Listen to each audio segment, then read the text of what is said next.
रायबरेली जिले के शिवगढ़ क्षेत्र अंतर्गत शिवगढ़ नगर पंचायत स्थित प्रसिद्ध प्राचीन कालीन श्री बरखंडीनाथ महादेव मंदिर प्रांगण में चल रही 7 दिवसीय संगीतमयी श्री शिव महापुराण कथा के दूसरे दिन कथावाचक नरसिंहदास जी महाराज मद्रेश जी ने अपनी अमृतमयी वाणी से बिंदुक और देवी चंचुला की कथा सुनाई। उन्होंने बताया कि शिव महापुराण में यह कथा बिंदुक नाम के एक पति और चंचुला नाम की पत्नी से जुड़ी हुई है, जो वैवाहिक जीवन में विश्वास और ईमानदारी के महत्व पर प्रकाश डालती है।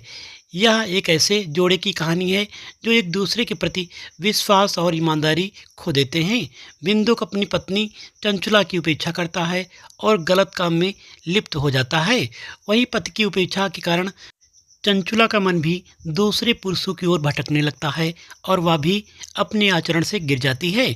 बिंदु की मृत्यु के बाद चंचुला को अपने किए पर पछतावा हुआ और वह शिव जी की भक्ति करने लगी एवं शिव महापुराण कथा का अंतर्मन से श्रवण किया। जब चंचुला की मृत्यु हुई तो उसकी आत्मा शिवलोक पहुंची, जहां मां पार्वती उसे समझाती हैं और शिव जी से उसके मोक्ष के लिए प्रार्थना करती हैं। मां पार्वती ने चंचुला का साथ दिया और शिव जी से कहा कि इस स्त्री का दोष है, इसने भी अपने पति की तरह गलत काम किए हैं, लेकिन ये सब पति की उपेक्षा की वजह से हुआ है, इसलिए प्रभु इसे मोक्ष मिलना चाहिए। नरसिंहदास जी महाराज ने कहा कि बिंदुक और चंचुला की यह कथा वैवाहिक जीवन में विश्वास और ईमानदारी रखने का महत्व समझाती है।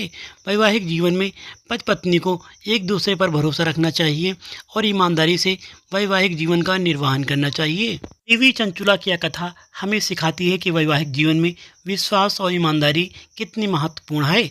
जब ये चीज़ें खो जाती हैं तो रिश्ते टूट जाते हैं। उन्होंने कहा कि बिंदुक और चंचुला की कथा हर किसी को सुननी चाहिए। इस मौके पर अनिल शुक्ला, सभासद प्रतिनिधि सुशील गिरी, ब्रिजेश गिरी, पूर्व कस्ता प्रधान रामकिशोर मौर्य, श्रद्धा म्यूजिकल ग्रुप के मशहूर गायक रिंकू जायसवाल, अनूप मिश्रा, अनुज शुक्ला आदि लोग मौजूद रहे। आप देख रहे हैं नाइस भारत। अगर जानकारी अच्छी लगी हो तो वीडियो को लाइक करें, शेयर करें, कमेंट करें, चैनल को सब्सक्राइब करें। धन्यवाद। भगवान से जोड़ने के लिए है, करोड़पति बनने के लिए नहीं है। सोना चांदी कपड़ा लत्ता और कथा के माध्यम से अपनी कमाई बढ़ाने के लिए नहीं है। सब लोग ध्यान से सुनना। देवी चंचुला ने कहा, हे महात्मन, मैंने जीवन में बड़े पाप किए हैं, पति के कहने पर पाप किए हैं, पति की अवहेलना पर पाप किए हैं, पति के अपमान को या पति के द्वारा प्रेम की प्राप्ति न होने पर प्रेम की प्राप्ति के भाव से मैंने पाप किए हैं। हे महात्मन,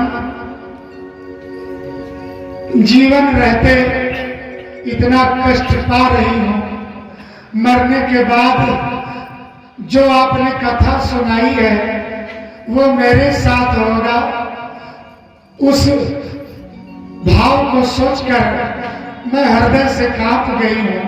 हे महात्मन, मेरे पापों की मैं अपने पापों से प्रायश्चित कैसे करूं, मुझे पापों से छुटकारा कैसे मिलेगा। मरने के बाद यमदूत जब मुझे लौह पुरुष प्रतिमा से, जलती हुई लौह पुरुष प्रतिमा से आलिंगन कराएंगे तो मेरी क्या गति होगी। हे महात्मन, मुझे बचा लो।